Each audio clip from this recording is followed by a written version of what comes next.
Okay, here's the deal. I am leaving the country for 9 months to spend it in Asia, and I will be in areas where malaria is present.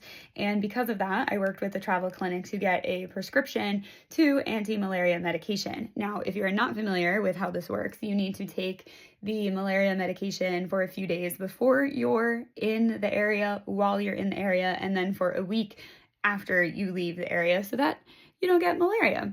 And this is my experience with the American healthcare system. So I have a very good insurance through an employer of which I am leaving, quitting my job when I go overseas. But right now I have insurance, so I'm hoping to try and get this anti-malaria medication filled.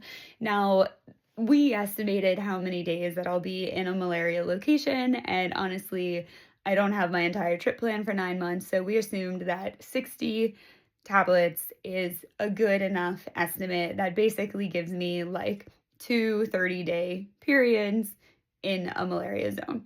Anyway, you think I'd be able to get this filled? 60 days. 60 days of malaria medication that you have to be able to take every day that you are in a malaria zone. And no, because insurance says you're only allowed to have 30 at a time. Well, thank you, American healthcare. I know there's not malaria here, and you might not know how it works, but I don't just get to choose if malaria is present that day or not. So I'm gonna need 60, because what I'm not gonna do is fly to Asia for 30 days in my malaria zone, fly home to Michigan so I can get my next 30-day refill, and then fly back to Asia. Like, who makes these rules? Who makes these rules? So thankfully there was some sort of like vacation override that they were able to do one time in the system to get me 60 days. But like, what do you do if you're going for more than 60 days?